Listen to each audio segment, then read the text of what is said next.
사도신경으로 예배를 시작하겠습니다.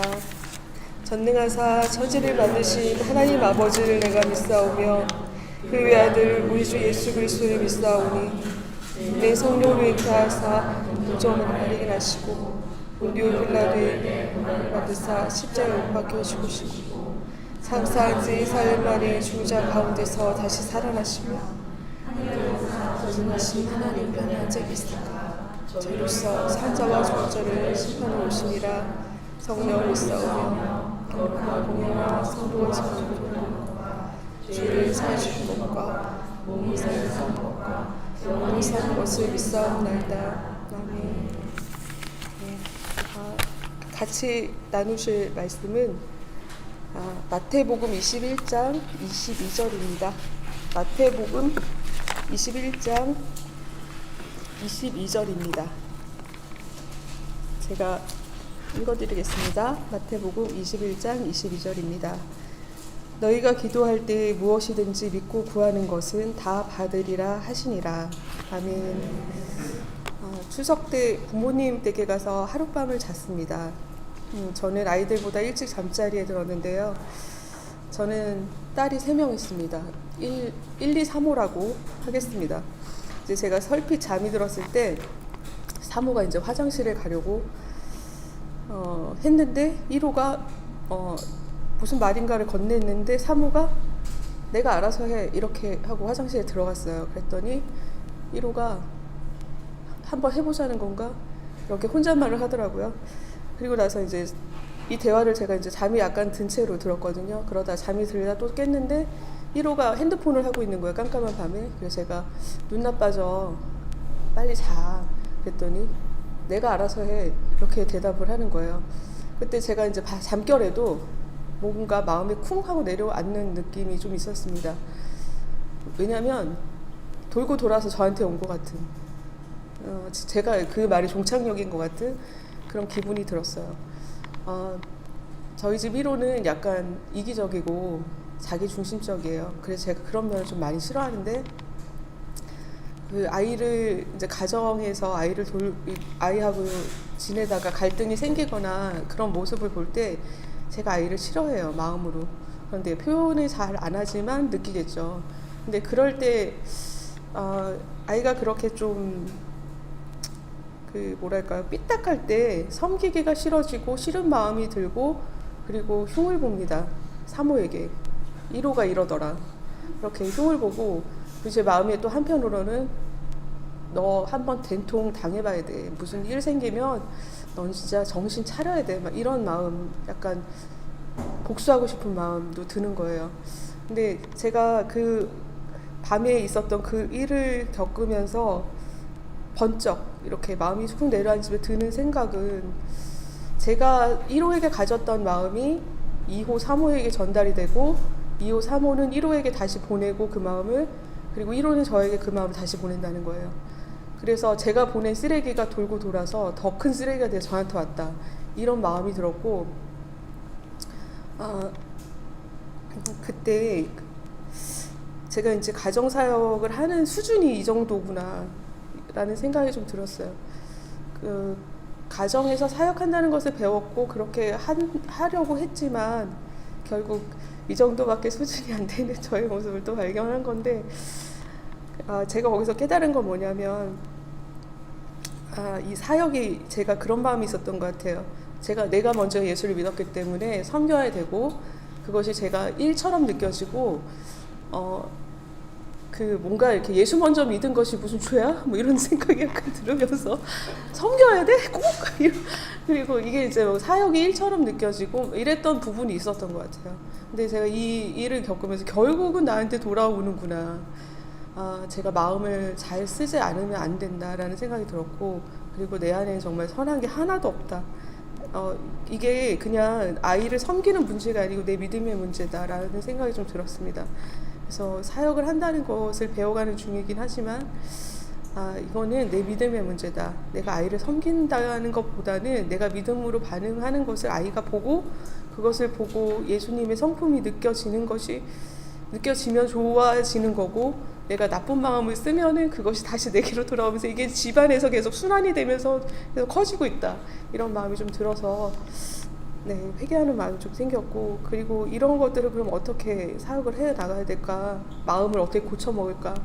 그거는 예수님밖에 없다는 생각이 좀 들었고, 그 방법은 또 기도밖에 없다라는 생각이 좀 들었어요. 기도하면서 예수님께 불러가면서 제 마음을 고쳐가면서 해야 되지 않을까, 이런 마음이 들어서 결국은 수요 기도회 기도회에 참석해야겠다 이런 마음도 들었습니다. 모르겠습니다. 잘하고 있다고 생각은 들진 않는데 가끔 좀 억울한 마음도 들고 약간 좀 분한 마음도 들고 당하는 마음도 들고 그렇긴 하지만 그건 제 마음인 것 같은데, 그거를 예수님 안에서 어떻게 풀어가면서 나도 믿음으로 성장하고 아이들에게도 사역하고 예수님의 성품이 흘러갈까, 그거는 계속 방법을 예수님께 찾으면서 가야 된다고 느낍니다. 오늘도 예배 가운데 그런 은혜를 구하고 또 은혜를 받은 것을 가지고 가정 가서 사역해보고 싶습니다. 함께 기도하겠습니다. 하나님 감사합니다. 우리 가운데 역사하시는 주님을 찬양합니다. 언제나 주님은 선하시고 좋은 것은 늘 주님으로부터 옵니다. 그러한 것을 알고 하나님 내 마음을 마음대로 쓰지 않고 주님 안에서 마음을 잘 지킬 수 있도록 은혜를 주시옵소서. 주님 인도하시기를 원합니다. 은혜가 필요합니다. 주님의 주시는 은혜로서 할 수 있도록 인도하여 주시옵소서. 함께 하시기를 간절히 원합니다. 하나님 감사합니다. 언제나 내 연약함이 올라오고 그것으로 인해서 일이 망쳐지는 것 같지만 그럼에도 불구하고 하나님은 늘 우리를 보호하시고 보살피시면서 은혜로 이끌어 주시는 줄 믿습니다. 하나님이 주신 은혜가 있을 때 반응하게 하시고 그 은혜를 따라서 가게 하셔서 열매가 있기를 원합니다. 오늘 예배 가운데서도 주님 은혜를 구합니다. 주님이 주신 은혜를 소중하게 받고 그 은혜로 또한 가정에 가서 다시금 사역하기를 원합니다. 함께하여 주시옵소서. 예수님 이름으로 기도합니다. 아멘.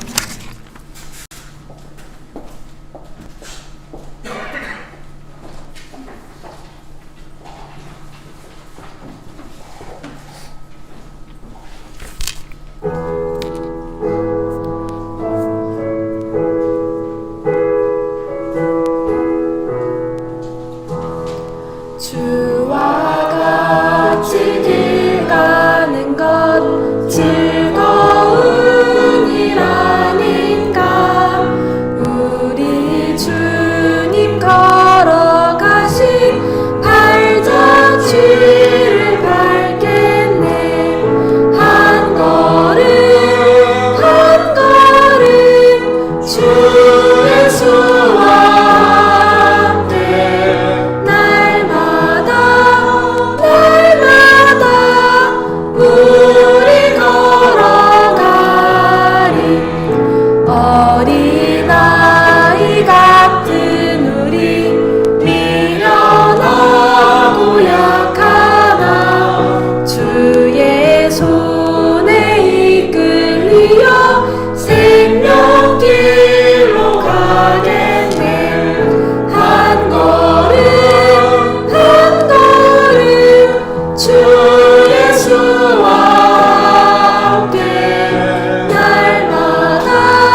작은 마음 돌이키사 하늘의 꿈꾸게 하네. 주님을 볼 때 모든 시선을 주님께 드리고 살아계신 하나님을 느낄 때 내 삶은 주의 역사가 되고 하나님이 일하기 시작하네. 성령이 나를 변화시켜 모든 두려움 사라질 때 주의 일을 보겠네. 방패한 땅 한가운데서 주님 마음 알게 되리. 주님을 볼 때 모든 시선을 주님께 드리고 전능하신 하나님을 느낄 때 내 사는 주의 나라가 되고 하나님이 일하기 시작. 모든 시선을 주님께 드리고 살아계신 하나님을 느낄 때 내 삶은 주의 역사가 되고 하나님이 일하기 모든 시선을 주님께 드리고 전능하신 하나님을 느낄 때 세상은 주의 나라가 되고 하나님이 일하기 시작하네.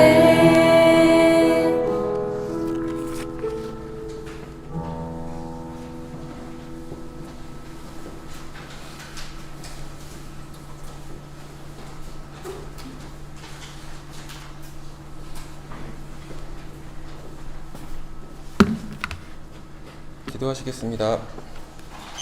하나님, 가족이 한자리에 모이고 서로의 마음을 나누는 때에 저희 명신교회 신도님들도 한자리에 모여서 이렇게 예배를 드릴 수 있게 하셔서 감사합니다.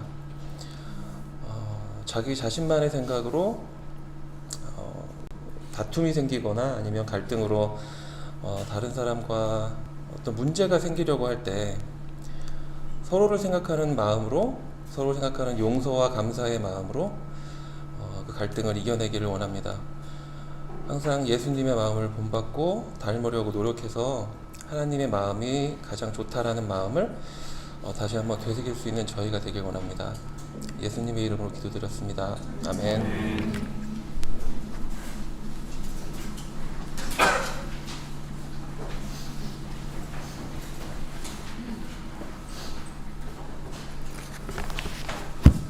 네.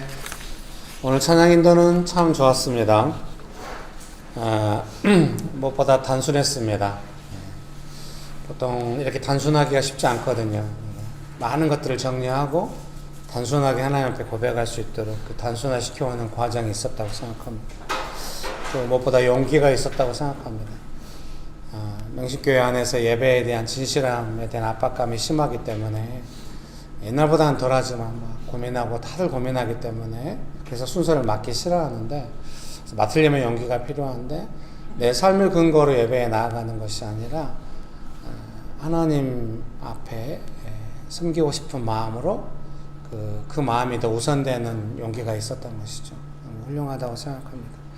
그리고 찬양의 내용이 자신의 삶의 해석과 분리되지 않고 직장을 새로 가고 학생 때나 중고등학생 때 교제와는 비교도 할 수 없는 이제 진짜 결혼 안에서만 있을 수 있는 내용들이 교제 안에서 다 일어나는 심각한 교제를 하게 되죠.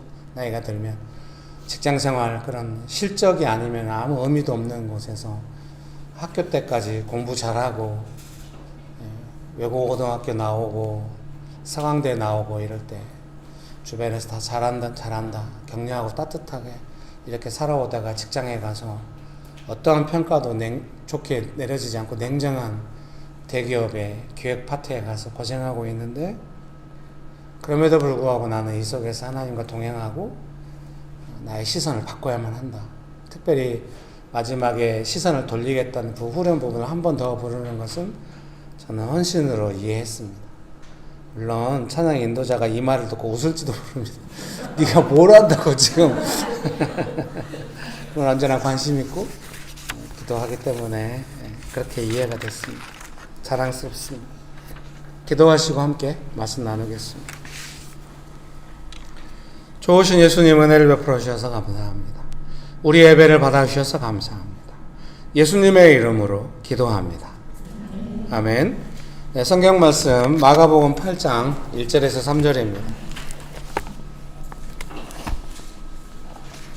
마가복음 8장 1절에서 3절 말씀 제가 읽어드리겠습니다. 마가복음 8장 1절에서 3절 말씀 제가 읽어드리겠습니다. 유튜브로 예배 들으시는 분들 계시면 함께 보시면 좋겠고, 혹시 이동 중이거나 하시면 들으시면 되겠습니다. 마가복음 8장 1절에서 3절입니다. 그 무렵에 또 큰 무리가 있어 먹을 것이 없는지라 예수께서 제자들을 불러 이르시되 내가 무리를 불쌍히 여기노라. 그들이 나와 함께 있은지 이미 사흘이 지났으나 먹을 것이 없도다. 만일 내가 그들을 굶겨 집으로 보내면 길에서 기진하리라. 그 중에는 멀리서 온 사람들도 있느니라. 아멘. 이 부분은 이제 보통 칠병이어라고 하죠. 떡 7개와 물고기 2마리. 근데 그 물고기 2마리라고 하는 게 개역 개정은 그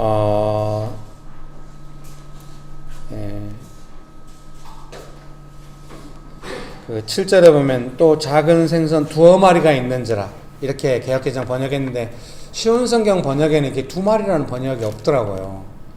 그래서 조금 원문이 조금 애매한가 봐요. 그래서 제가 더 찾아봐야 되는데 거기까지만 찾아봤습니다. 축복합니다. 영어 성경 버전 다 찾아보면 아마 다 알 수 있는데 금방 나오는데 죄송합니다. 어쨌든 칠병이어로 많이 알려져 있는 본문에 관한 내용입니다. 설교문 제목은 예수님의 마음입니다. 예수님께서 역사하실 때마다 예수님의 마음을 느낄 수 있습니다. 예수님의 마음을 느낄 때마다 우리는 살아갈 힘을 얻게 됩니다. 그러시죠? 예. 네, 추석날에 아멘 이해합니다. 소제목 1번입니다. 또다시 많은 사람들이 있을 때. 이제 아마도 이것은 쉬운 성경 번역을 제가 옮겨놓은 것 같아요. 소제목으로. 근데 8장 1절이죠. 그 무렵에 또 큰 무리가 있어. 개역개정의 이 부분이거든요. 그 무렵에 또 큰 무리가 있어. 근데 쉬운 성경은 또다시 많은 사람들이 있을 때. 그 옆에 이제 영어 버전을 옮겨놨잖아요. During those days, another large crowd gathered. 이렇게. 죄송합니다. 제가 이제 NIV로 묵상을 하는데 이 8장 1절을 딱 읽는데 이 부분에서 느낌이 되게 좀 뭐 별 내용 아니잖아요. 그냥 뭐 그 날들에 사람들 또 모였다 뭐 이런 건데, 네, 뭔가 이게 조금 제 마음에 와 닿았어요. 이제 이 내용하고 바로 나오는 내용이 먹을 것이 없었다. 이제 뭐 이런 내용인데, 사람들이 계속해서 모여들고 있고 사흘 동안 계속해서 모여들고 있고 그 시간 동안에 계속 배고파가고 뭐 이런 느낌들 있잖아요. 좀 인격적인 느낌이 전달되나요? 네, 여러분 축복합니다. 권사님이 예배 인도하실 때 말씀하셨던 것처럼 자다가도 그 부담감 올라오잖아요. 아, 이게 내 문제가 되겠는데 이런 느낌. 네, 그런 느낌. 뭔가 이게 점점 예수님의 문제로 되어가고 있는, 사람들 배고픈 문제가 한두 사람일 때는 별 문제 아닌데 막 점점 사람들이 많이 모여들기 시작하고 사람들이 배고픔이 큰 문제가 되기 시작하고 이런 문제가 되는 것처럼 이렇게 그런 느낌이 있었습니다. 그래서 왜 제가 그런 느낌에 또 의미를 부여했겠습니까? 그런 느낌이 오면은 예수님처럼 불쌍히 여기는 마음이 올라오기가 쉽지 않단 말이에요. 우리의 경험 속에서. 우리도 그 마음에 영향을 받아요. 점점 누구 탓을 하고 싶어 하고 이게 문제가 되고 책임질 사람을 만들어내려고 하고 막 이러거든요. 그래서 그런 것들을 잘하는 사람들이 정치인들, 삼국지 같은 보면 조조는 막 사람들이 너무 배가 고픈 거예요. 전쟁에 더군다나 진 거예요. 그러면 이제 조조의 문제잖아요. 그러면은 군량 및 감독관을 죽이는 거예요. 그래가지고 말하는 거예요. 얘가 빼돌렸다. 그래서 조조를 싫어하는 거예요. 아무리 현대에 좋은 평가를 해도 싫어.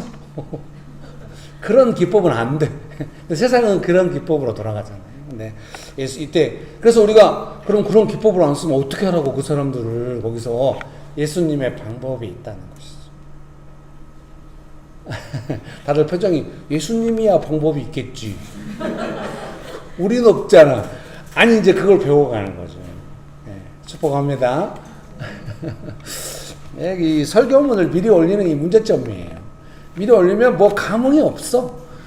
네가 무슨 말해도 다 알고 있다는 뭔가 패를 먼저 보이고 하는 게 별로 안 좋아. 그래도 올리는 거죠. 은혜를 구하면서. 먹을 것이 없었습니다. 우리들의 마음은 제자들의 마음과 비슷할지 모릅니다. 이 광야에서 어디서 떡을 얻어 이 사람들로 배부르게 할 수 있으리까? 방법이 없는 막막함입니다. 그러나 예수님의 마음은 불쌍히 여기는 마음이었습니다. 영어 NIV 버전을 오면 I have compassion for these people. 이 사람들을 향한 컴패션을 가지고 계십니다. 컴패션. 불쌍히 여기는. 우리에게 익숙한 상황이 주는 부담감과 막막함 대신 예수님의 긍휼함이 있었으면 좋겠습니다. 문제 해결은 예수님께 있습니다. 진정 우리가 배워야 할 것은 아마도 예수님의 긍휼함일 것입니다. 상황과 문제인식에 있어서 중요한 것은 어떻게 방법을 찾은 것인가 보다 어떻게 마음이 긍휼함으로 진행될 수 있을까 하는 것일지 모릅니다. 그래서 예수님의 긍휼한 마음을 잘 못 느껴요, 우리가. 네, 상황마다 예수님의 긍휼한 마음이 얼른 부어지면 우리도 예수님의 긍휼한 마음으로 예수님을 의지하고 할 텐데 상황이 주는 마음은 너무 선명한데 예수님의 긍휼함은 너무 멀거든요. 잘 안 와요. 그러니까 긍휼한 마음을 잘 못 느끼니까 상황이 주는 마음을 우리가 대처를 해 가겠죠. 그리고 이제 그런 거를 조정할 줄 아는 사람들은 조조와 같은 방법도 만들어내고 그러겠죠. 우리도 뭐 조조를 꼭 욕할 것만은 아니에요. 우리도 나 자신을 모면하기 위해서 막 많은 일들을 할 수 있어요. 근데 어쨌든 뭐 어떤 때 예수님의 이 불쌍히 여기는 마음을 먼저 느껴야 우리도 그 마음을 할 수 있는데 제가 이제 설교문을 작성하고 고민을 한 거죠. 어떤 때 예수님의 불쌍히 여기는 마음을 많이 느끼나. 제가 생각할 첫 볼 때는 절실할 때인 것 같습니다. 지금 사람들이 3일 동안 배가 고파 절실해요. 이런 절실할 때는 예수님의 긍휼한 마음을 좀 느끼는 것 같아요. 네, 그러면 여러분들 안에는 나도 절실한데 잘 안 느껴지던데 뭐 이럴 수 있어요. 그럼 뭐 알아서 해야죠. 뭐 이렇게. 그래서 이제 여기서 중요한 거는 뭐냐면은 어떤 예수님은 긍휼한 마음이 있을 수 있잖아요. 우리 어떤 삶의 상황에. 그럼 예수님의 긍휼함을 우리가 느껴야 이제 우리도 그 긍휼함으로 풀어갈 수 있고 우리가 하는 건 아니니까 어떤 면에서 좀 받을 필요가 막 내 문제 아니다 이렇게 가면 안 되겠지만 예수님의 긍휼함 없이 어떻게 하겠습니까? 어떤 면에서 예수님의 불쌍히 여기는 마음 그 긍휼한 마음을 좀 받아야 되거든요. 그거 뭐 내공이 깊은 사람은 받을 수 있다 이러면 우리는 뭐 다 못 받아요. 그러니까 이제 예수님께서 부어주시는데 그래서 이제 고민은 이런 거죠. 어떤 절실할 때 예수님의 긍휼함을 많이 느낀다면 아마 동의하실 거 내용은. 근데 절실할 때 언제 느끼나 뭐 이럴 수 있는데 그래서 우리가 먼저 가져야 될 인식은 뭐냐면은 어떤 문제에 부딪혔을 때 어디서 떡을 구합니까? 이런 마음이 들 수밖에 없지만 그리고 내 문제가 될 것 같아서 모면하고 싶은 마음 들 수밖에 없지만 그때도 하나 더 마음이 더 필요해요. 어떤 마음이냐? 분명히 이 상황을 불쌍히 여기시는 마음이 있으실 텐데 그 마음은 어디 있지? 이걸 찾아요. 그 마음이 우리에게 있어요. 모면하고 싶은 마음도 있고 뭐 좀 그런 상황이 주는 마음들이 있지만 이 상황을 뭔가 예수님께서 보시고 계신 어떤 마음이 있을 텐데 아직 나는 그 마음을 모르네. 예수님 그 마음 이게 충분히 다 받아서 움직일 수 없을 때도 있을지 몰라요. 그래도 구하는 것과 안 구하는 것은 차이가 있고 왜냐하면 내가 구하고 있는 내 마음문이 열려있다는 거 사고와 인식이 열려있다는 거고 그거는 상당히 문제를 다르게 보게 만들고 과정도 다르고 결론도 다르게 만들어요. 사실은 그 인식이 열려있는 것이 믿음일지도 몰라요. 막 믿음이 있다고 한다면 와 나도 마음이 벌써 엄청 불쌍히 여겨지네. 오우 5,000명 먹여버려야지 막 이런 그걸 믿음이라고 하기는 어렵죠. 그런 일 되게 없어요. 근데 예수님을 향한 신뢰로 마음이 열려 있는 거죠. 예수님을 향한 마음이 닫혀 있지 않는 거죠. 뭔가 예수님 지금 이 상황을 보시는 마음이 있을 텐데 여러분 축복합니다. 우리 집사님이 남양주 참마산역에 브리또집을 열었어요. 우리 집사님 또 한동안 안 들다니 또 왜 얘를 드나 오늘 설교를 너무 집중해서 듣고 있어가지고 얘를 들고 싶은 마음이 있는데 집사님은 마음이 복잡하겠죠. 준비 과정에. 근데 처음에 갔어요. 오픈 전에 갔을 때 그 좀 허름한 가게들이에요. 그리고 거기에 이제 장사가 안 되게 나갔어요. 뭐 보증금 500에 월세 50이니까 뭐 안전이 싸고 허름한 가게. 근데 그 바닥을 엄청 깨끗이 닦아놨어요. 제가 볼 때 그 집사님이 그렇게 청소에 관념이 있는 분 같지는 않아요. 그 바닥을 이제 마음이 있겠죠. 뭔가 소중, 오랜만에 또 이제 자업이 생겼으니까 열심히 하는 마음도 있고 있을 수 있는데 저는 그 마음이 너무 깊이 와닿았어요. 본인은 모르겠죠. 근데 제가 볼 때는 예수님께서 되게 집사님을 긍휼히 여기고 있다는 느낌이 있어요. 그래서 거기에 이제 캠핑용 의자가 2개 있어가 둘이 앉아서 이런저런 이야기하고 있는데 그 시간이 되게 행복했어요. 목사로서 제일 행복할 때는 언젠가 성도님들 어떤 상황을 예수님께서 긍휼히 여기고 계시고 본인은 잘 모르지만 옆에서 볼 때는 되게 긍휼한 마음이 있고 본인이 내가 상황이 되게 좀 절실하고 예수님의 긍휼함이 있다는 걸 못 느껴도 괜찮아요. 옆에서 보면 그게 느껴지는데 그것도 어떻게 느껴지냐 마치 어린애가 집에 왔는데 자기가 스스로 뭐 해먹을 수 없어가지고 엄마 올 때까지 좀 쓰러져 자고 있는 그런 느낌이 분명히 있거든. 좀 그런 느낌이 있어요. 그러면 애가 엄마 언제 오는 거야? 엄마 오자마자 득다같이 화내고 이런 애들도 있어요. 우리 셋째 같이. 우리 셋째 같이 어려도 그런 애들도 있어요. 예, 어려도 그런 애들인데 우리 애들 또 가끔 안 그럴 때가 있어요. 또 그렇게 짠할 때가 있어. 그때는 애가 아주 좋은 상태잖아요. 배고파도 누구를 원망하거나 타다거나 요구하지 않고 자기가 이게 집사님의 그 매장에서의 그 모습은 뭐 요구하거나 원망하거나 잘 될 거랑 기대하고 이런 거 전혀 아니에요. 그냥 집중해서 청소해 놓은 그 느낌이었죠. 그게 아주 좋은 느낌이에요. 그러면 왜 이걸 객관화시켜서 자꾸 말하는가? 그걸 상황을 만들고자 그러는가? 그게 아니라 설명하면 여러분도 지난 시간을 돌아보면서 이해하실 수 있는 부분이 있을 것이고 그러면은 절실할 때 마음을 열어놓으실 수 있을 거다. 이런 기대로 설명합니다. 두 번째로는 좀 당황하고 힘들 때인 것 같아요. 당황하고 힘들 때. 그래서 여러분 당황하고 힘든 상황이 올 때 당황하고 힘든 마음이 있으니까 예수님께서 나를 불쌍히 여긴다 이런 거에 대한 정신이 없겠잖아요. 당황하고 힘드니까 마음 가고 있겠잖아요. 그때는 당황하고 힘든 마음이 나올 가망이 높잖아요. 그래서 당황하고 힘든 마음에 그냥 확 일을 저지르고 나면은 좀 쓸쓸할 수 있어요. 그 뒤에 찾아오는 예수님의 불쌍함과 해결이 있다고 한다면 더 좀 창피할 수도 있거든요. 그러니까 앞으로는 당황하고 힘들 때도 예수님은 나를 불쌍히 여기실 수 있다. 나는 지금 당황하고 힘든 마음만 있구나. 그러면서 찾아보시면 좋겠습니다. 세 번째로는 명령을 지키고 있을 때. 상황이 뜻대로 안 되고 있는데 계속 예수님의 말씀을 붙잡고 뭔가 씨름하고 있을 때. 베드로 같으면 감옥에 있을 때. 그러니까 막 베드로가 어떻게 할 수 없는 상황에 성령께서 역사하셔서 감옥을 열고 나오면 베드로를 깨우고 나가야 된다고. 나가게 되고. 바울도 복음 전하다가 풍랑을 만났을 때 죽지 않을 거라고. 다 음식을 먹게 하고 어느 섬에 도착하게 될 거라고. 이런 상황들이 있는 것이죠. 그래서 사랑하는 성도님 여러분께서 어떤 일이 있는데 정말 내 마음대로 상황 따라 내 기분대로 대응하지 못하고 예수님의 가치와 성경적 가치와 예수님의 말씀 또 내가 개인적으로 응답이 있었던 것 때문에 쉽게 판단하지 않고 막 애쓰고 수고하고 기다리고 있거나 뭘 못해도 그 순간은 상당히 긍휼함이 많은 시간일 수 있다. 여러분 축복합니다. 예수님의 긍휼함이 가까이 있다는 것이 무슨 의미입니까? 예수님의 마음이 있는 곳에 예수님의 능력이 있는 것입니다. 언제나 예수님의 마음을 먼저 구해야 합니다. 여러분도 아무리 어떤 사람이 나를 도울 만한 능력이 있어도 도와달라고 그러면 힘들 수 있어요. 근데 진실하게 마음이 연결되어 있으면은 도움은 자연스럽게 오는 것이죠. 여러분 축복합니다. 무엇보다 예수님께. 그러나 내가 가득하게 되시기를 주님의 이름으로 축복합니다. 설교문 2번. 만일 내가 그들을 굶겨 집으로 보내면. 왜 이걸 소제목으로 삼았겠습니까? 예수님의 인격적인 책임감을 보면서 제가 느낀 것이 있었던 것입니다. 사람들은 3일 동안 예수님과 함께 있었고 먹을 것이 없었습니다. 예수님은 사람들이 굶주린 상태로 집으로 가는 것에 대해서 책임을 느끼시는 것 같습니다. 만일 내가 그들을 굶겨 집으로 보내면, 이것은 예수님 if I send 이렇게 돼 있잖아요. 예, 좀 더 if I send them 뭐 이렇게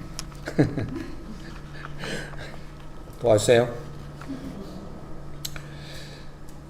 예수님의 긍휼한 마음은 단지 사람들과 상태를 불쌍히 여기는 차원에 머무는 것이 아닙니다. 앞으로 일어날 일들에 대해서 책임감을 가지시고 해결하고 싶어 하시는 것입니다.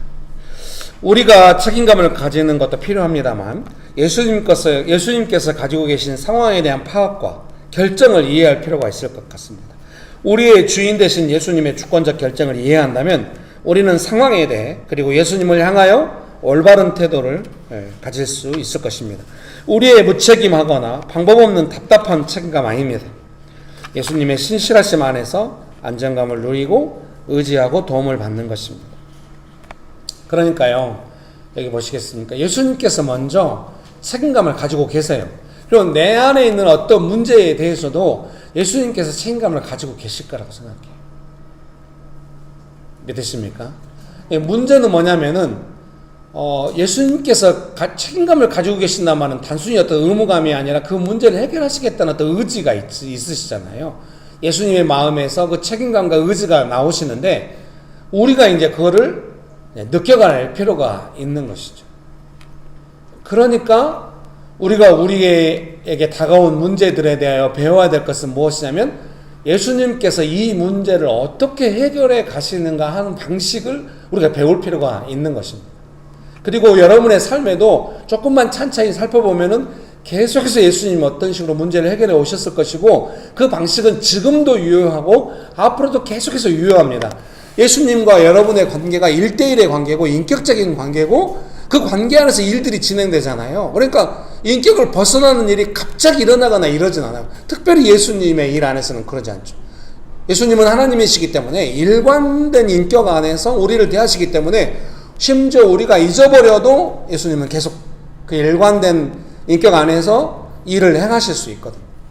그 방식 안에서. 그러니까 과거나 지금 앞으로도 예수님의 해결 방식을 익혀간다고 하는 것은 아주 중요한 것입니다. 무엇보다도 그 문제, 보통 우리는 이러거든요. 문제가 있으면 막 뭔가 내 느낌 안에서 이 문제를 해결할 방식대로 예수님을 상대하려고 해요. 신앙의 행위들로 나오겠죠. 그리고 뭐 우연찮게 또 문제가 해결돼요? 그러면 그대로 끝나요. 해결이 안 돼도 뭐 그대로 끝나겠죠. 그렇게 하면 안 돼요. 계속 연결되어 있는 것이고 계속 관계는 지속적인 것이죠. 그래서 늘 제가 말씀드립니다만은 제일 좋은 거는 평상시에 사소한 문제로 깊이 연결되는 게 최고. 그래야 중요한 일이 발생했을 때 힘을 발휘해요.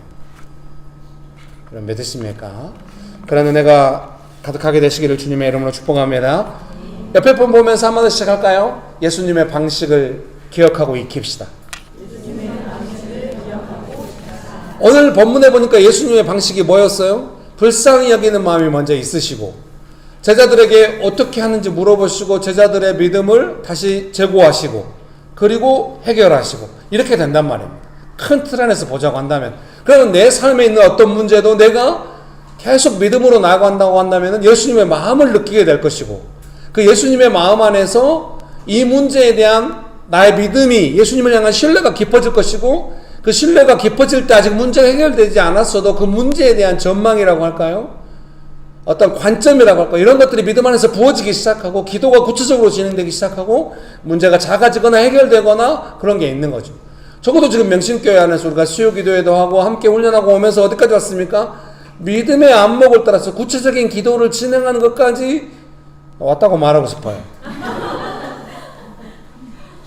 근데 그것이 왔는지 잘 모르지만 이제 제가 목회자로서 제일 편한 건 뭐냐면 저 오늘 또 권사님도 예배인도 할 때 나누셨지만 어떤 문제가 발생할 때 이 문제에 대한 관점이 뭐냐, 믿음의 안목이 뭐냐. 오늘 뭐 찬양인데도 그렇고 다 그런 고민을 하고 있다는 거죠. 전에는 안 그러거든요.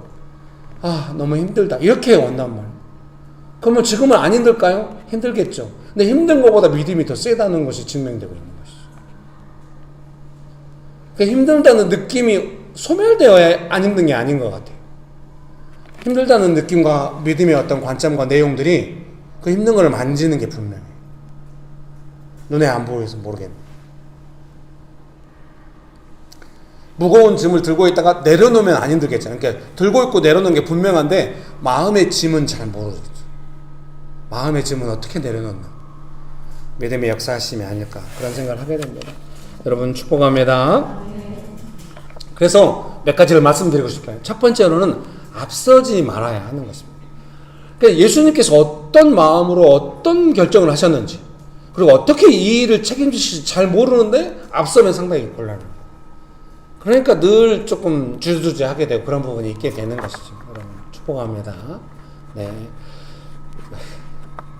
또 예를 안 드나 했는데 제가 우리 은집사님이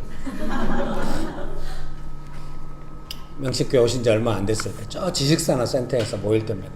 그 카페에서 이제 우리가 모일 때인데 뭔가 우리가 회의를 하자고 했어요. 지금 다른 교회로 분립되어 나간 형제랑 같이 뭐 회의를 하자고 했는데 제가 이제 회의 시간을 정확하게 못 잡는 거예요. 여러 일들도 있지만은 그래서 같이 모여가지고 언제 회의를 할 건지 했는데 다른 형제들은 좀 저한테 익숙한 거예요. 오랫동안 아 목사님 뭔가 지금 고민하고 있는 부분인데 우리 연집사님은 그분의 성격답게 몇 시에 언제 할 거냐고. 그래서 아니 오후쯤에 그러니까 언제 할 거냐고. 그래가지고 은집사님한테 떠밀려가지고 그러면 정확한 시간은 그냥 한 2시쯤 할까요? 2시 할까요? 뭐 이런 식으로 잡혔어요. 결국 그날 회의 못했어요. 은집사님 되게 답답해 하셨죠. 근데 시간이 지나면서 점점 은집사님도 약간 그렇게 변해가는 것 같아요. 저한테 와서 뭔가 어떻게 딱 요구하고 이런 게 없고 그냥 자연스럽게 그냥 왜 명확하지 않아 이랬을 수도 있는데 왜 명확하지 않겠습니까? 그때 당시 제가 변명하자면 이제 지금은 그 변명이 통하리라 생각하는데 그 뭔가 서로의 마음과 믿음 안에서 어떤 이 일이 어떻게 진행되어야 하는지나 감각이 아직 안 온 거예요. 그런데 회의를 해가지고 뭔가 결정하면 이게 분리될 염려가 있다는 생각이 들고 해서 이것이 진행되고 그것이 회의로 결정이 되고 일이 진행됐으면 좋겠다니 그런 마음을 이제 그때는 다 설명할 수 없었죠. 그러나 지금은 충분히 알아듣고 집사님하고 주로 그런 이야기, 가정사역할 때 어떻게 할지 이제 그런 이야기하고 하는 것이죠. 앞서 나가지 않는다는 게 뭔지 아시겠죠? 예수님께서 이 문제를 어떻게 파악하는가? 은주 집사님하고 최근에 마지막, 이제 명절 전에 마지막 보낸 문자도 뭐냐면, 뭔가 자기가 기도하면서 지금 방해를 정하고, 지금 문제가 이렇게 정의됐는데 어떻게 하면 좋겠냐 막 이렇게 해서, 아니, 좀 더 신실하게 방해를 제어해야 한다. 방해가 충분히 제어되기 전까지는 문제 파악이 쉽지 않다. 여러분도 설교 파악이 쉽지 않네요. 여러분, 축복합니다. 네. 그래서 거기서 막 또 묵상하게 돼요. 어떻게 문제를 파악한다는 의미가 무엇인가. 그래서 간단하죠. 눈에 발생하는 문제가 곧바로 그 문제의 전부가 아니잖아요. 예수님께서 이 문제를 어떻게 보시는가? 이 문제에 대해서 방해는 어떻게 방해가 있을 수 있고 나의 연약함을 어떻게 반응하고 있고 이런 것들이 다 그 문제 속에 들어있거든. 그래서 제일 문제 파악하기 쉬운 거는 방해만 물러가도 이제 방해의 주요한 건 뭐냐면은 그 문제에 대해서 좀 짜증이 계속 좀 나게 만든다. 그래서 문제가 파악됐다고 하는 건 짜증이 하나도 없이 명백하게 믿음으로 문제가 파악됐다는 게 아니라 그 문제에 대한 나의 두려움과 짜증이 어느 정도 믿음보다 뒤로 물러나는 정도. 그 정도 돼야 문제 파악으로 갈 수가 있습니다. 굳이 예를 들자면 여러분도 어떤 문제가 있을 때 너무 허둥지둥하면 그 문제 파악이 안 되잖아요. 그 허둥지둥한 마음으로 계속 문제에 대응하고 있잖아요. 근데 허둥지둥한 마음보다도 차분하게 문제를 바라보게 되면은 전후 사정을 파악하게 되잖아요. 네, 축복합니다. 네. 네. 방금 말씀드린 게 두 번째 내용입니다. 예. 어떻게 예수님의 방식을 그럼 배워갈 것인가 할 때 첫 번째 앞서 나가지 말고 두 번째로는 방해를 제어하고 진정한 문제의 의미를 파악하는 것입니다. 이 문제가 어떤 의미인지 문제를 파악하는 방해가 제어되지 않았는데 방해에 영향받으면서 문제를 바라볼 때는 그러니까 문제를 향한 온전한 파악이 아니에요. 방해가 좀 제어되었다. 언제 제어됐다고요? 방해가 주는 짜증보다도 그 문제를 향한 나의 신실한 관점이 좀 앞설 때, 그때는 좀 제어가 된 거거든요. 그때 문제를 파악할 수 있어요. 세 번째로는 예수님의 결정을 기다릴 때, 믿음의 태도, 깨어있을 것, 연약함을 다루고, 이렇게 옆에다 써놨네요. 오늘 설명이 너무 길죠? 이 정도로 하도록 하겠습니다. 여러분 축복합니다. 그래서 예수님의 결정을 기다리면서 늘 말씀드리잖아요. 예수님의 결정이 선명해지기 전까지 믿음으로 기도하고 있다고 한다면 그 문제가 덮치지 못할 거라고. 걱정하지 마라. 계속 깨어서 믿음으로 기도하면서 나아가라고 이렇게 말씀드린 것 같아요. 그때까지 끝까지 조심해야 되는 건 연약함은 계속 다루고 있어야 돼요. 그러니까 이 방해가 제어되지 않았다는 것은 짜증이 좀 제어되지 않았다는 것이고, 그 짜증은 결국 뭘 일으키냐? 나의 연약함이 쏟아지게 합니다. 그러니까 방해가 제어됐다고 하는 것은 짜증이 조금 내가 크게 영향 안 받을 정도로 약간 제어가 되고 있고, 당연히 나의 연약함도 이 문제에 개입이 덜 되고 있고, 뭐 이런 상황. 사랑하는 성도님 여러분께서 한때는 그래 나 지금 짜증나고 연약함 많거든 이러면서 일을 감당하고 있었을 거예요. 예. 추석의 반응은 감안하고 얼른 설교를 마치는 게 상책인 것 같습니다. 여러분 축복합니다. 지금 명식교회 성도는 안 그래요. 그 짜증나는 걸 어떻게 하라고. 그리고 연약함이 사람이 다 있는 거지. 지금은 안 그래요. 그럼 뭔가 문제에 대한 책임감이 더 높아진 것 같아요. 그 연약함이 어떻게 문제를 헝클었는지, 방해가 제어되지 않을 때 얼마나 좀 힘든지, 이런 걸 훨씬 크게 느낍니다. 이거 너무 큰 성장이죠. 그래야 방해를 제거하고 싶어지거든요. 방해가 문제를 헝클어뜨려가지고 일을 엉망으로 만드는 걸 느낄 때 다시는 허용해서는 안 돼요. 왜 일도 힘든데 방해까지 받아가지고 일이 그렇게 복잡해질 필요가 있는가. 이렇게 가게 되는 것이죠. 그렇게 가고 있는 중인 줄 믿습니다. 설교문 3번입니다. 또 기억하지 못하느냐. And don't you remember? 이렇게 보실까요? 이 본문에서 좀 떨어져 있는 그 밑에 있는 본문이거든요. 8장 17절 18절 말씀 제가 읽어드릴게요. 8장 17절 18절 말씀입니다. 제가 읽어드리겠습니다. 마태복음 8장 17절 18절입니다. 예수께서 아시고 이르시되 너희가 어찌 떡이 없음으로 수군거리느냐. 아직도 알지 못하며 깨닫지 못하느냐. 너희 마음이 둔하냐. 너희가 눈이 있어도 보지 못하며 귀가 있어도 듣지 못하느냐. 또 기억하지 못하느냐. 이 마지막에 또 기억하지 못하느냐. 이 부분을 소제목으로 옮겨왔습니다.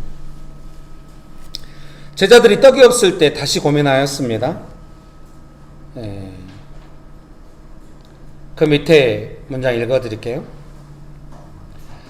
이해하고 기억한다는 것은 동일한 문제들이 다시 삶에 일어났을 때 예수님께서 이 문제를 어떻게 하실 수 있는지 이해하고 기억하는 것입니다.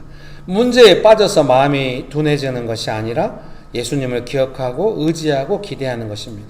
그러니까 기억한다는 것은 무엇입니까? 첫 번째는 반복되는 문제 속에서 예수님께서 이 문제를 어떻게 하셨는지를 기억하는 것입니다. 이해되시죠? 사랑하는 성도님 여러분, 반복되는 문제 속에서 예수님의 도움을 받으시려고 하고 있죠. 언제부터 우리가 대답을 서로 안 하고 이렇게 고개만 끄덕이는 분위기로 갑자기 가을 돼서 지적이 되셨나? 여러분 축복합니다. 자신감 있게. 내가 질문을 잊어버렸네. 너무 당황해가지고. 여러분 축복합니다. 그래서 반복되는 문제 속에서 아마 기억하고 있을 것 같아요. 그리고 사랑하는 성도님 여러분께서 아까 제가 간단하게 세 가지로 말씀드렸잖아요. 예수님께서 이 문제를 향해서 어떤 마음을 가지고 계시는지 느끼고 하는 거, 그 다음에 어떻게 책임감을 가지시고 일을 해결해 가시는지 아는 것, 그리고 이제 믿음의 과정, 뭐 이렇게 한 세 가지 정도 말했잖아요. 아마 제가 생각할 때 여러분 한 두 번째 정도, 믿음의 과정 정도에 와 있지 않을까, 저는 이렇게 기대해요. 예수님께서 분명히 이 문제에 대한 마음이 있으실 텐데 내가 충분히 못 느끼고 나는 지금 이 문제를 믿음의 관점으로 바라보면서 가야 한다. 그래서 왜 믿음의 관점이, 시선이 바뀌면 가난한 마음이 드냐 하면은 예수님의 마음이 부어지기 때문에 그러겠죠. 눈에 안 보이니까. 예수님의 마음이 부어진 거예요. 우리 마음이 우리 연약함과 문제만 있으면 좀처럼 가난해지지 않거든요. 정말 내 마음이 아니에요. 예수님의 마음이 부어진 거예요. 그때 마음이 가난해져요. 여러분 축복합니다. 문제로만 상황으로만 기억하지 말 것 이렇게 해놨네요. 그래서 어떤 예수님의 역사심을 기억한다는 내용이 무엇인가? 예수님이 또 기억하지 못한 이렇게 말씀하시길 기억한다는 것은 반복되는 문제 속에서 예수님의 방식을 기억하는 것이고, 두 번째로는 그 문제와 상황으로만 기억하지 않는 것. 과거에 도움받았던 것을 기억하는 것이기 때문에 그때 어려웠어, 벗어났었지 이러면 안 돼요. 그 디테일한 믿음의 과정을 기억해요. 제가 사랑하는 성도님 여러분께 지난번에 이런 일이 있었잖아요. 그때 이렇게 했잖아요. 자꾸 반복하는 것은 여러분이 어려웠을 때를 기억하라고 하는 것이 아니라 그 믿음의 과정을 설명하느라고. 여러분 깊이 동의해 주셔서 너무 감사합니다. 원집사님은 깊이 동의하지 않고 저를 째려보고 있네요. 이렇게. 아니 째려보지 않았어요. 저 정도면 깊은 동의라고. 어떻게? 이제 그만하도록 하겠습니다. 축복합니다. 세 번째는 믿음의 연단 과정에 있다는 것을 이해하는 것입니다. 그러니까 문제가 왔어, 문제가 해결됐어, 이제 그 문제 아니야, 또 다른 문제 이렇게 하지 말고 항상 문제보다도 믿음의 연단의 과정에 있다는 것을 이해해야 한다. 그래서 문제도 문제지만 내가 지금 이 문제에 대해서 어느 정도 믿음으로 대응하는 과정에 와 있는지, 그 과정 안에 이 문제는 분명히 있을 겁니다. 그래서 시험이 어떤 종류의 시험이 왔든지 간에 예수님도 우리를 바라보실 때 믿음의 과정으로 바라보실 것이기 때문에 아마 방해도 그 믿음을 방해하려고 하는 것이기 때문에 우리가 믿음의 관점을 가지고 그 과정을 잘 지나가는 것이 필요합니다. 문제가 다가오면 문제에 대응할 수밖에 없어요. 그래도 항상 이런 때 기억하십시오. 믿음의 과정에 있다는 것을. 그래서 이번에 어떤 믿음의 과정을 잘 밟아서 문제가 해결됐어도 이번 이 과정에서 연약함이 노출됐던 것들은 결코 그냥 지나가는 법은 없어요. 또 다가올 것이고, 설교의 마지막 결론이 별로 안 좋나요? 겨우 지나왔는데 또 다가온다고? 그러니까 무장을 벗지 말아요. 그냥 무장하고 믿음으로 된 것만 되는 거예요. 믿음으로 안 된 부분은 운 좋게 그냥 이런 건 없어요. 항상 도전이 와요. 그때 준비가 되고 대응이 되면 지나가는 겁니다. 과정으로 이해하는 은혜가 있게 되시기를 주님의 이름으로 축복합니다. 그래서 우리가 기대하는 건 뭡니까? 아무런 문제가 없는 세상, 그런 건 없어요. 이 땅에 사는 천국 가야. 우리가 기대하는 바를 어떻게 해야 되겠습니까? 문제를 다스릴 만한 믿음. 이거 예수님께서 우리에게. 옆에 분 보면서 한마디씩 할까요? 당신의 믿음은 성장하고 있습니다. 한 번 더 할까요? 놀랍네요. 말해주세요. 믿음으로 말해줘야 됩니다. 놀랍네요. 아우, 마지막에 빵 터질 줄이야. 너무 감사하네요. 집에 가면서 너무 눌릴 뻔했어요. 답답한 마음이 아니라 긍휼함, 무책임하거나 근거 없는 책임감이 아니라 예수님의 결정을 따라 사람들을 섬기겠다는 인격적인 책임감.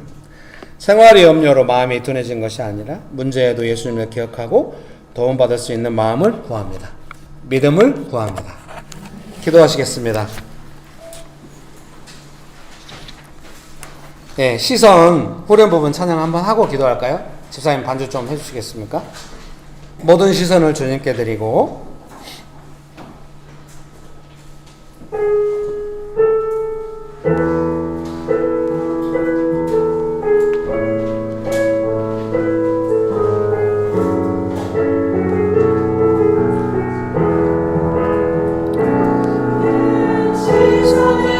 주님께 드리고 살아계신 하나님을 느낄 때 내 삶은 주의 역사가 되고 하나님이 아멘 맞습니다. 모든 시선을 아멘 전능하신 하나님을 느낄 때 세상은 주의 나라가 되고 하나님이 일하기 시작. 여러분 믿음을 위해 기도합시다. 주님, 제가 믿음의 연단이 올 때마다 믿음이 성장하고 있음을 믿습니다. 여러분 지난 시간과 돌아보시면 분명히 알 수 있을 겁니다. 나의 삶의 문제에 늘 좌절하고 싶지 않지만 저의 믿음은 성장하고 있습니다. 문제를 감당하는 만한 믿음은 분명히 이후에 믿음이 연단된 이후에 삶은 여러분 훨씬 가벼워요. 감당할 수 있어요. 두렵지 않아요. 지금하고 분명히 달라요. 과거하고 더욱 다릅니다. 믿습니까? 좋아집니다. 믿음이야말로 우리를 좋게 합니다. 믿으십니까? 믿음을 위해 기도합시다. 할리아발라날라 일리발라발라발라. 그리고 내 삶은 주의 역사가 되고 하발라나라 일리알리발라발라나라 힐리발라발라발라발라리 홀리오발라나라 일리알리발. 여러분 좋아집니다. 반드시 강건하고 자유로워집니다. 믿으십시오. 믿음을 구하십시오. 그 연단의 과정에 갑옷을 벗지 마십시오. 전신갑주를 취하고 승리하십시오. 할리발라발라나라 일리알리발라 일리빌리발라발라발라리.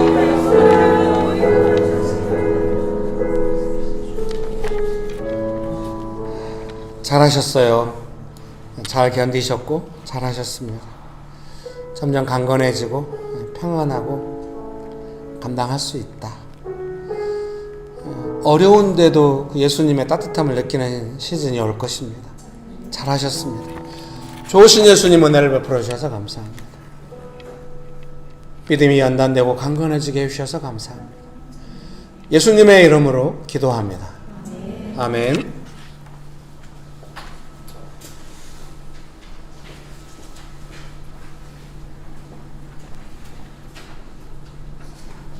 좋으신 하나님 아버지, 재정의 태도를 볼 때 주님 앞에 숨기고 싶고 부끄러운 모습이 많음을 봅니다. 아버지, 그럴 때 그런 모습 가운데 숨지 않고 주님 앞에 저의 어려움과 또 연약함을 다뤄가는 모든 가정 가운데 주님의 긍휼하심이 있게 하시고 정말 그 재정의 태도를 좀 더 배우고 주님 앞에 저의 뜻을 구하기보다 주님의 마음을 더 구하는 그런 삶으로 나아가게 하여 주시옵소서. 재정을 준비한 작은 손길들 좀 기억하여 주시고 함께하여 주시옵소서. 예수님의 이름으로 기도드립니다.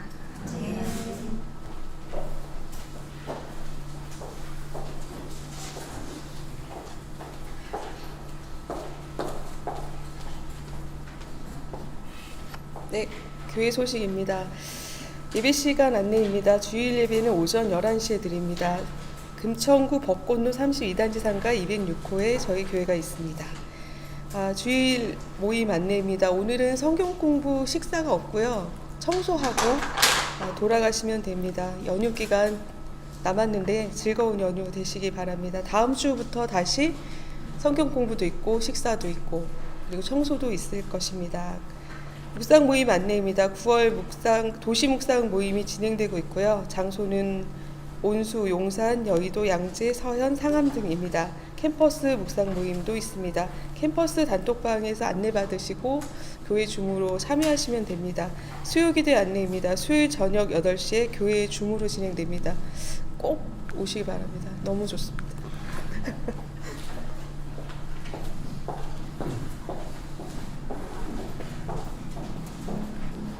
지난번 운영위원회 할 때 식사를 3주는 캠퍼스별로 돌아가면서 교회에서 하시고 한 주는 나가서 먹기로 했는데요.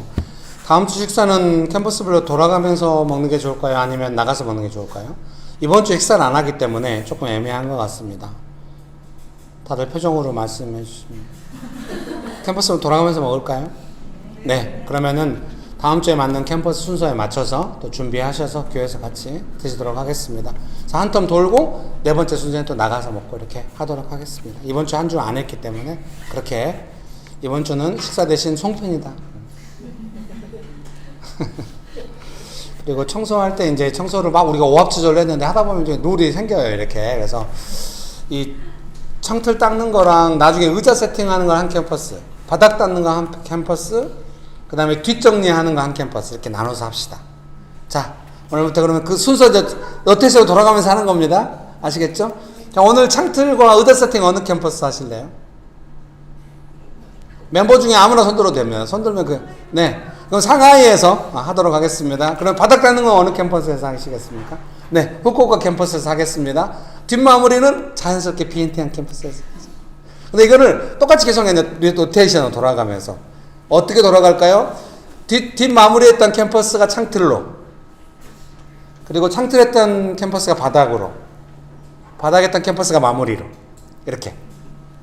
헷갈리면 캠퍼스 리더들끼리 모여서 협의하셔가지고 결정해 주세요.